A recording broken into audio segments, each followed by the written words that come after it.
Well, hi everyone, David Cross again. Following up on my DHCP conversion utility that I'm looking at for Windows 2012 and Windows 2016. And just some real quick background on this. I guess it's been about 10 years now I wrote this program, but effectively I was finding myself converting DHCP files all the time. Right? Just in my day-to-day job, and I was on the road all the time and asked to take any type of different vendor's DHCP file and convert it and import it into our utilities. And I spent many hundreds of hours doing that. So I figured I'm going to write a program that's going to take effectively every vendor I'm asked to convert and do just that same process. So I had written one for all of the different vendors, Cisco iOS if you're running the router and DHCP, ISC, MetaIP, Microsoft, NetID, and some others, some even now defunct. But the problem here in where I'm at today in this new program is the Microsoft servers in 2003, 2008 used NetShell, and NetShell used a space delimiter for its output. And so everything I'm parsing in terms of configuration in this utility is space delimited. And I need to parse XML because that's what the new server version is in. So I don't have that in this utility now, so I'm going to have to come back in and update this at some point, but I'm thinking that's going to be my 3.0 version where I kind of overhaul the whole application with everything I've learned over the years. Okay, so this is kind of what I had tried to build, and so I'm looking at a quick prototype of taking that XML, and I know that Node-RED has an XML node that allows you to quickly process the XML structure, convert that to a JSON object, and then be able to manipulate that through the payloads and others. So I came up with two ideas and kind of worked it into two actually. And unfortunately, I can't show you the data, but I can show you the process and let you see how it works.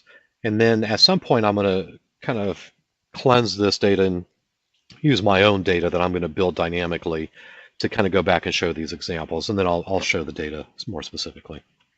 But the idea here is that first, I needed the ability to process this XML, run through the different categories, and then export this based on three areas of interest that I am interested in, and those are the actual DHCP scopes, telling it what subnet, what the start range is, what the end range, least duration, and if it's in part of a super scope or linked network as we refer to it.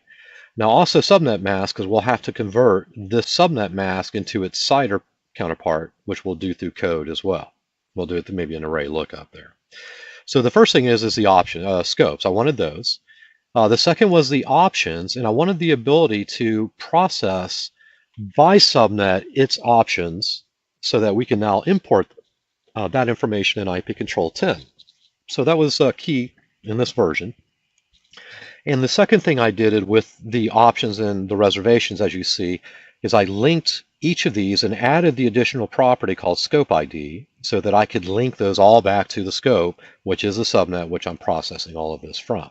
And that way, if I move this into a database, which is highly, highly likely, so that I can start handling multiple sessions and you may be able to log in and do different things with different customer data or your data or different server data. So I'm going to have, I think, on a project for this, this in itself will become kind of an online project or application in itself. So anyway, back to the reservations. Same thing with the reservations. I need the ability to track the manual DHCP as we refer to it, but the IP address client ID, MAC address client ID and IP address, so that we can do other checks with this as well. But we also want to import that information into IPControl so that those addresses are marked as manual DHCP if they have a valid MAC address. And if not, then we need to maybe make that a static or reserved address. But if it's acquired via DHCP, we need to make sure that it's defined properly. All right, so those are effectively the three categories I wanted, and that was basically the product. I can't show you the table yet because the data gets displayed. But then again, I set up a get URL that allows me to specify a parameter of view equals and either scope, reservation, or options. And it does this through a regex max, so you can just do res opt scop or something like that. And then it would then display one of these arrays based on the selection that it had within the test here.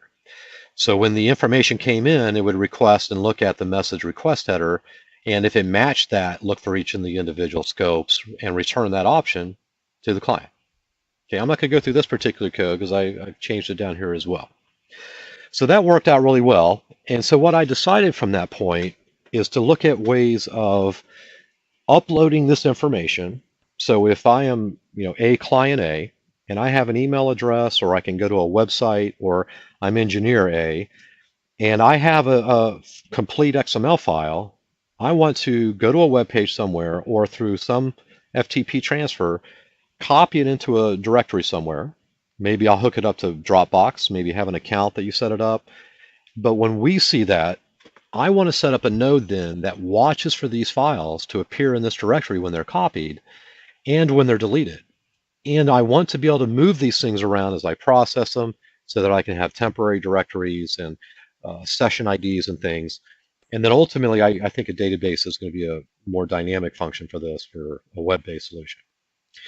So I'm setting up a watch node, which is part of the node red, and telling it to watch my directory where I'm copying in the XML file.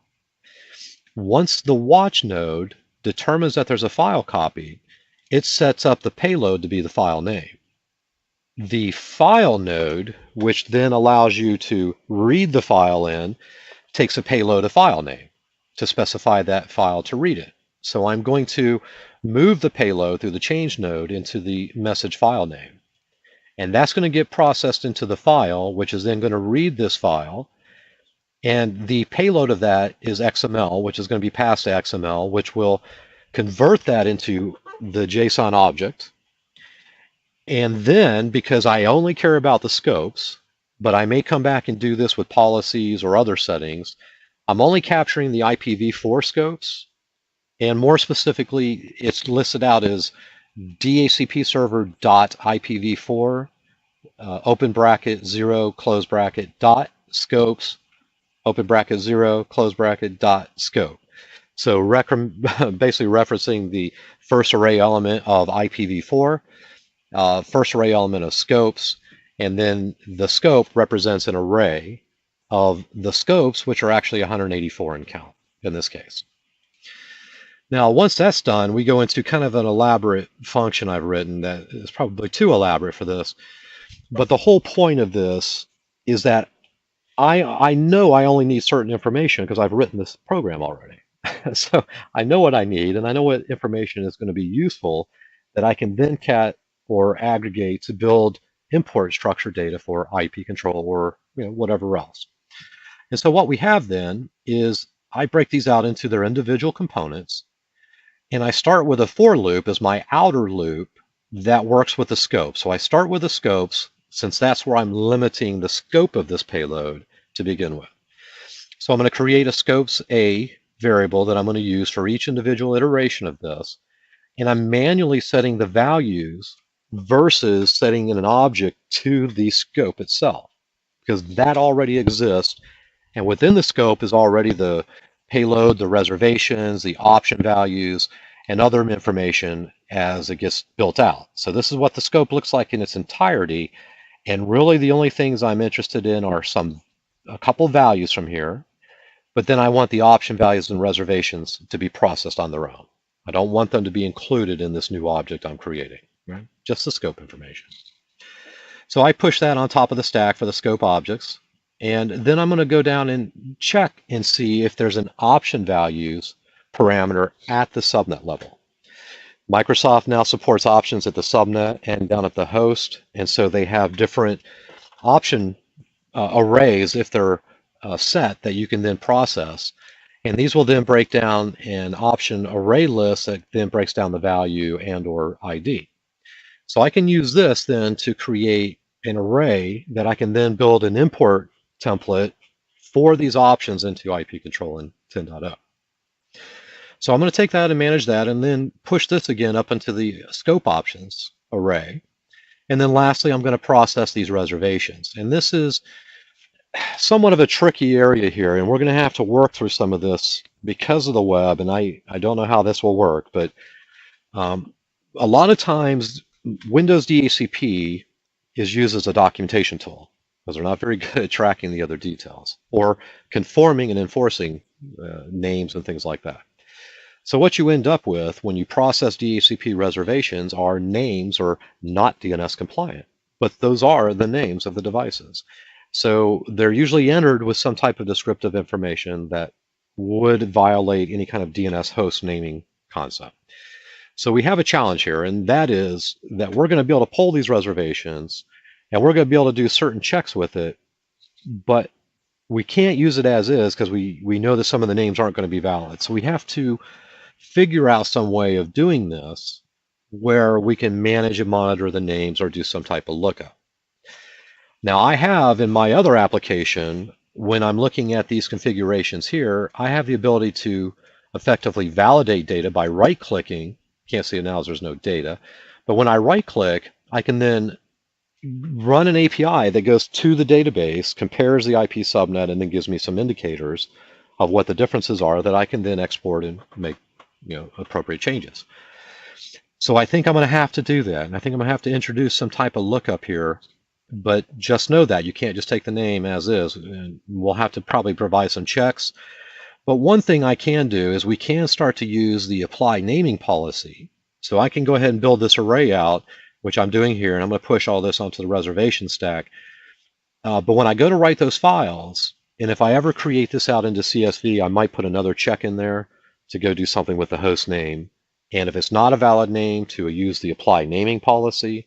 And if it is a valid name, maybe go look at the DNS or something to determine if it is, or something. So we got to figure out that part, and I'm sure that'll be update video 22 as we get to this.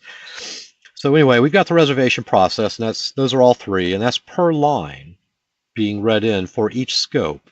So that's how that gets processed through XML there. Now I'm then further going to check each of these arrays to verify the length has something in it greater than 0. I'm then going to set the file name, which I'm then going to write data to.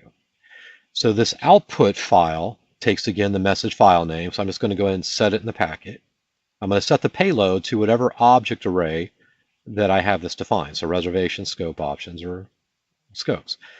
Now I can't just pass this in the payload. I need to do this and selectively. So I'm going to use the node send message to tell it to send the message to the next node, which is the file writing function. And at the end, I'm just going to return null, telling it that's the end of the process. However, I will add something else to this null so that I can continue with this to do something else, like move the files now they're processed, put into a temp directory, set up a URL or something to it. Okay, so that is in effect all that is. And the way this works, so that you can see, is if we're in our, let's get rid of these files here after my last test, is in our new directory, we have a file, and if we just copy this file, or any file from another directory, it's going to notice that there's a watch. So the watch triggers, and it kicks off in this trigger that we have this file, the new, that the directory kicked it off, and then this is the file name, and here's the whole payload. So we move that payload into the file then gets read and pulls it into the payload that then gets processed down further into the XML, and then ultimately down into our arrays, which are going to break it out into their subnets and to their other components. Now the files are already written, so what we're going to see in the files then is a complete directory, and in this complete directory we have this information, which is all in JSON format currently. So it's just taking that object, dumping it out to file, and then we can read that in through JQ or something else, and we can manipulate that information further. Okay, so I wanted to throw that out there and let you see what I'm working on. And this is kind of a bigger function that I'm going to get into, and it's going to turn, I think, into another application like that ARP MAC address thing. And we're going to end up using all of those little API endpoints at some point once we break them out. So that's the video I'm working on for DHCP, and some way to get that conversion easily. And the next part of this will be to take that extract as before we send it out to file, put it into its IPControl import format, and write that then out to its files for that structure. And then I'm going to try to come up with some data that I can use from another server that we can walk through the samples, because it's easier to look at and provide some capabilities. So anyway, that's it for the other video and the next project I'm working on, and kind of overlapping everything. Sorry if there's too many, but I will organize these out into their individual playlists as well as I start to build out those projects. So anyway, I think that's all I have time for today. It's pretty busy, and I'll either see you tomorrow or the next couple days if I get some more updates. Anyway, take care. Have a great day.